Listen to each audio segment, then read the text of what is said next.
welcome to The World Now at 4. I am Udwak Daniel. First, let's talk the headlines. And on the headlines, Buhari security heads in closed-door meeting. Still on the headlines, Botswana court summons ex-president over firearms. Also on the headlines, in Haiti, small plane crashes onto main road, killing 6. And on sports, Lewis Hamilton and Serena Williams joined Sir Martin Britain's bid to buy Chelsea. And now the news in detail. Nigeria's President Muhammadu Buhari is presiding over a meeting with security heads and some ministers at the presidential villa Abuja. The meeting, which is sequel to the recommendations by the Council of State over the security challenge in the country, started about 10 a.m. today. Also in attendance are Vice President Yemi Osinbajo, Secretary to the Government of the Federation Boss Mustapha, the Chief of Staff to the President Ibrahim Gambari, and the National Security Advisor, that is the NSA, Major General Babagana Munguno, retired.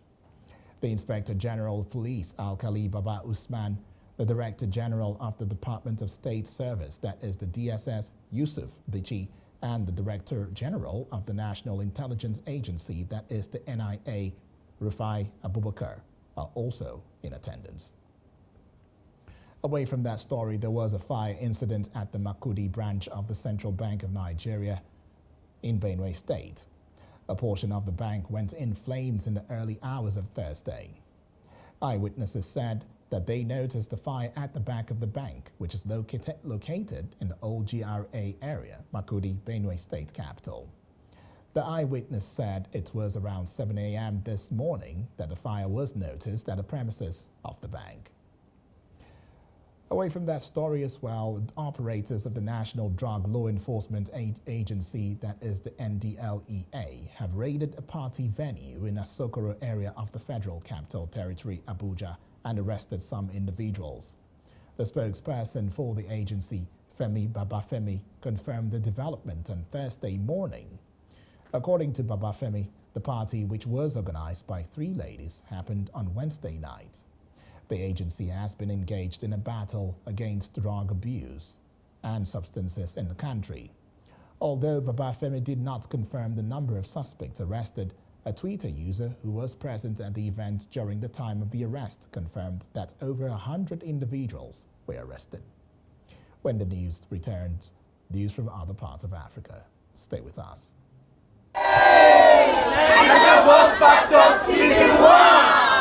It happened last year when we had 7 finalists vying for the grand prize, M Grand 7 2021 model worth 11.5 million naira. For the winner, season 1, Niger Boss Battle, John Igachole! This year, it is even bigger and better. My name is Joel Idadile, the winner of Niger Boss Factor Season 1. Those of you that didn't enroll, I'm sorry, you have missed out big time. You scammed yourself. You think they were trying to scam you. Register for the Niger Boss Factor Season 2 with the sum of 5,500 naira payable to GT Bank account number 0561 094 161. Send payment proof to WhatsApp portal number 0901 625 2525. Go to www.bossfm.ng to complete your registration. Call 0808 237 0000 or 0811 584 1500 for more information. Niger Boss Factor Season 2. Celebrate culture.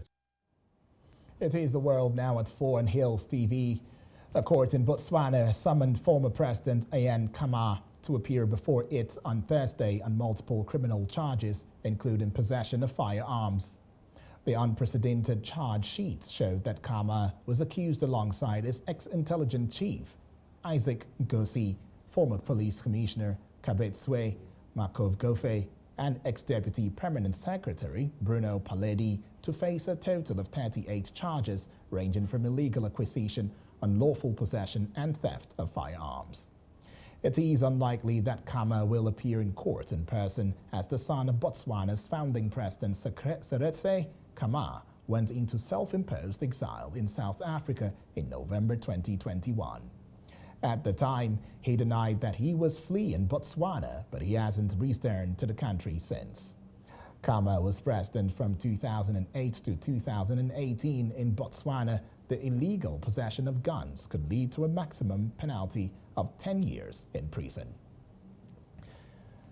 The Chinese embassy in South Africa has donated R1 million, that is equivalent to $66,000, as well as 50,000 euros, towards flood relief efforts. But some South Africans have been complaining about how meager the amount is. Chinese Ambassador Chen Jiangdong said the donation was part of its efforts to support South African people affected by the disaster in KwaZulu-Natal province. One social media user, however, said the amount was a joke when billions of rands are needed to rebuild everything. Another compared the Chinese donation to a bigger amount offered by a wealthy South African businessman. On Tuesday, the African Union announced a $150,000 donation from its emergency fund to support the relief efforts. More than 450 people have died in the devastating flood. Infrastructure has been destroyed in several parts of the province, and the government has declared a nationwide state of disaster. We now move to other parts of the world after this break. Do stay with us. My name is Joel Idajile, the winner of Naija Boss Factor Season 1. I just want to say I'm so excited because, wow, this is a very big thing that has happened to me. And concerning this Season 2 that is coming, I'm just telling you, those that are going to be competing, bring in your A game. This is not something you come casually. Come with your A game, come for it. And Season 2 is up. Those of you that didn't enroll, I'm sorry, you have missed out big time. You scammed yourself. You think they were trying to scam you, but you scammed yourself. Thank you.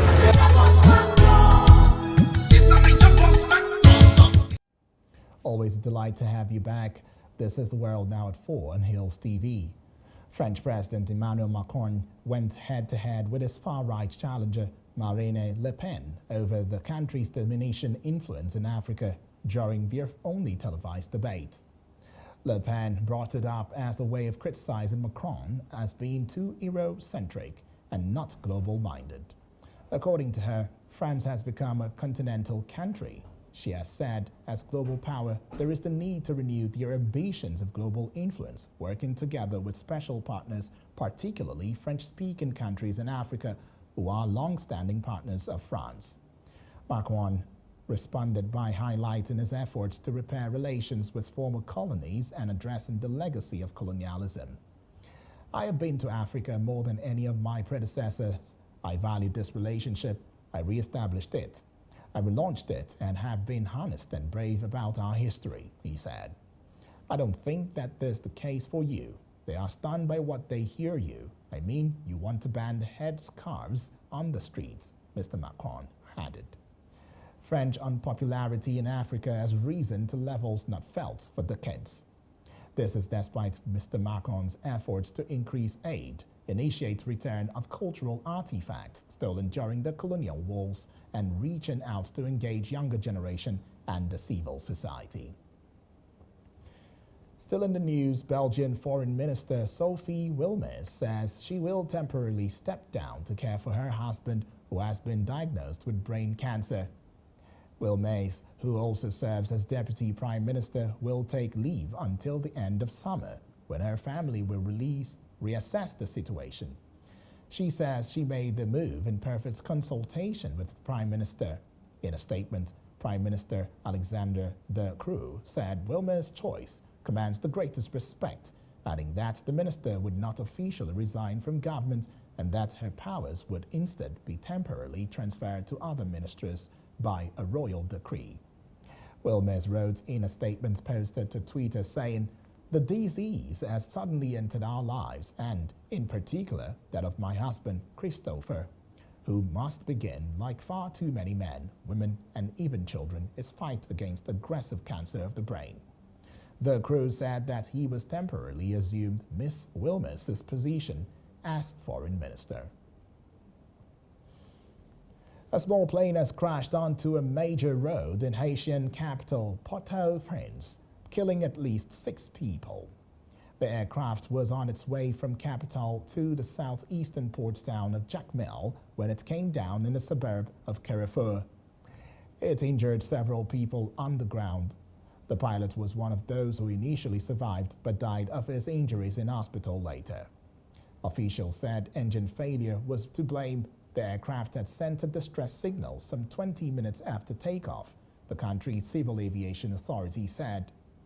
Prime Minister Ariel Henry expressed sympathy with the families of the victims who have just been plunged into the greatest desolation by this new tragedy. The impoverished country has been hit by a number of natural disasters in recent years, which have caused extensive damage to the infrastructure and economy.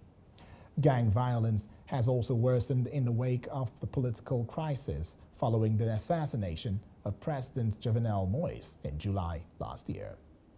Up next is Business News on World Now at 4. Don't go away.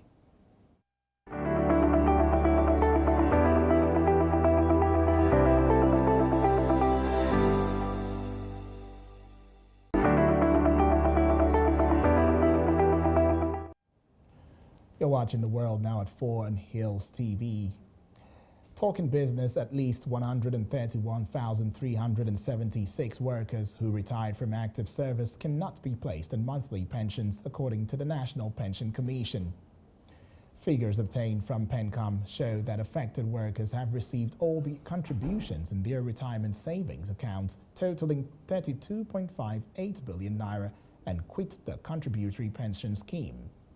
PENCOM said the affected retirees had below 550,000 naira as the balance in their RSAs. As such, the pension regulator said the retired workers were not qualified to be enrolled in either of the two retirement options, annuity and programmed withdrawal. The latest figures of 131,376 retirees indicates a 14.4% increase from the 114,837 retired workers that withdrew 28.46 billion naira as of the end of June 2020. Between June 2020 and December 2021, PENCOM said the affected retirees rose to 16,539 who withdrew 4.12 billion naira. The pension regulator also said some foreign nationals returning to their countries withdrew their savings before leaving. And now let's get on to Italy and Angola matters. Italy and Angola have signed an energy cooperation agreement as European countries seek to reduce dependence on Russian gas.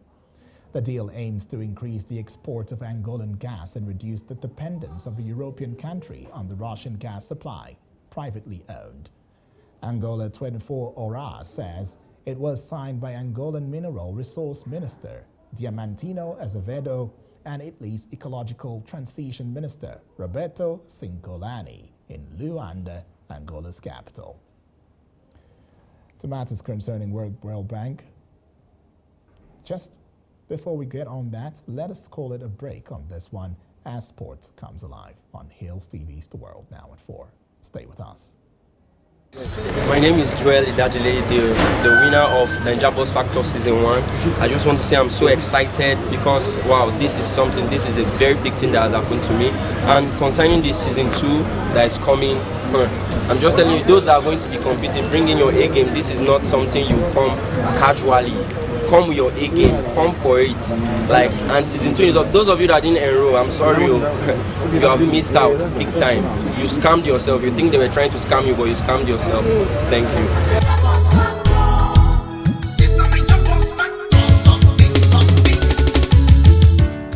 So, Boss FM 95.5 Abuja carry this one. Say if you sabi sing, you sabi rap. You dey cook, you sabi cook. You dey shop, you sabi chop. Any kind talent, any which one, all of them. Enter for the Naija Boss Factor idea. You be fashion designer. You dey do storytelling. I been a spoken words. Your own na technology. You dey do TTT with wired.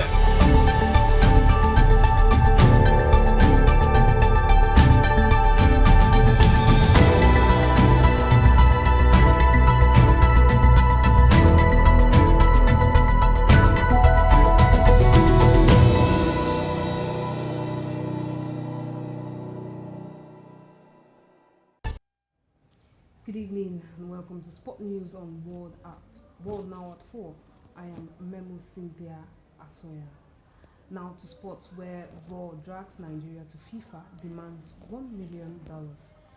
A former head of coach of Nigeria, Gernot Raw, has dragged the Nigerian Football Federation (NFF) before FIFA, and it's awaiting a ruling on a $1 million compensation claim for unfair dismissal.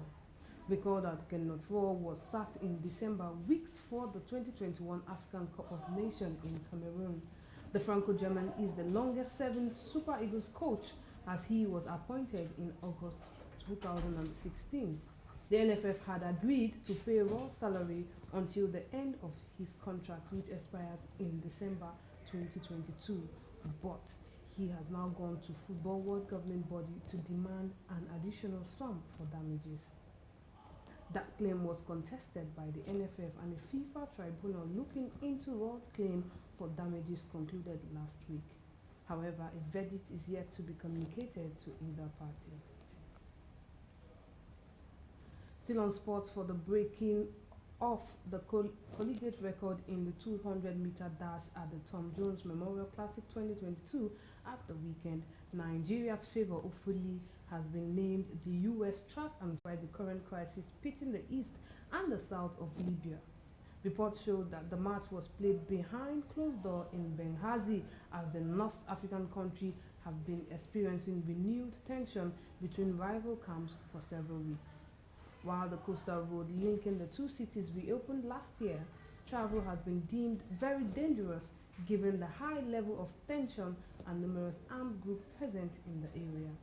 For Libyans, the march symbolized unity and further meant the country is experiencing the peace that has lacked for more than a decade after the ouster of the former longtime ruler Muammar Gaddafi. In December, persistent dispute led to the indefinite postponement of both the presidential and parliamentary elections, on which the international community has high hopes of finally stabilizing the vast North African country. After missing this electoral deadline, Libya has had two rival prime ministers since February. Head coach of Chelsea, Thomas Tuchel, was at a loss to explain why his Chelsea team made impossible individual mistake in the 4-2 defeat to Arsenal at Stamford Bridge on Wednesday. The loss follows heavy home defeats to Brentford and the Real Madrid, which were also blighted by individual errors from Chelsea's previously reliable defense. Andres Christensen's poor back pass, allowing Nketiah and his second after Emile Smith-Rowe's well-worked strike following a turnover by Cesar Azpilicueta, gave away a late penalty for holding on to Bukayo Saka in the box. Searching for answers, Thomas Tuchel claimed that the Stamford Bridge pitch is a problem for his side in reference to the opener, but also criticized his side for creating problems from situations when they should have been in control. Demand of them. Yes, and if we're not on the level, we cannot win football games. It's as easy as that. If we needed another proof, here it is. The amount of individual mistakes, no team can overcome 3 individual mistakes like this. It's impossible. Well, I could now say easily like the last 3 matches, but I don't know why we need another defeat like this, another performance like this. I thought we learned our lesson. After national break, we had already 2 defeats with 7 goals and an awful amount of individual mistakes with a lack of discipline and lack of investment, and thought we had the turnaround, and it was needed, and it was quick, and the players got all the praise. And obviously we didn't learn enough, and we are in the same situation. While reacting, Arsenal boss a happy Mikel Arteta admitted that the Gunners were the better side in the epic clash. The way they started the game, it was tactically really demanding. They constantly changed the shape, positioning, and we have to adapt. We managed to grab a little bit the game. We look dangerous all the time in the counter. When we're arriving in the final third, we always looked a threat, scored 4 goals, conceded 2. What else? After 2 difficult weeks, it's a great day. We were expecting a lot of changes there, and we had to have the flexibility, and so we needed the personnel to be able to be flexible, adapt, and change things that could work in our favor. And it was demanding for the players to understand a few things, but I think they've done it really well. After the win, Arsenal hopes of ending the season among the top 4 clubs have in the English Premier League been boosted. Still sports, where Serena Williams and Sir Lewis Hamilton are reportedly backing Sir Martin Browson's bid to buy Chelsea, with the stars prepared to invest in buying the Stamford Bridge club. According to sources, the 7-time Formula One champion and the 23 Grand Slam winner are prepared to pledge €10 million each to the deal. Chelsea is expected to be sold for around €2.5 billion. Broughton, the former chairman of British Airways and Liverpool FC, has apparently been in talks with the dwarf for weeks. Hamilton has previously spoken of how he supports Chelsea's London rival Arsenal and has been a fan since he was 5-year-old. Sources also claim that Hamilton will play a formal role in Chelsea's future efforts to promote diversity, equity, inclusion of Broughton's bid ends up being possible. Chelsea, the current Champions League holders, have been up for sale since March, shortly before Russian owner Roman Abramovich was hit by sanctions from the government due to his ties to Russian President Vladimir Putin. Broughton, who is spearheading the bid, is a lifelong Chelsea supporter, range of investors to raise funds. Hamilton, 37, has spoken openly of his Arsenal fandom of several occasions in 2018 when the legendary coach Arsene Wenger announced he was going to leave the club. Hamilton said in an interview, "I have the privilege of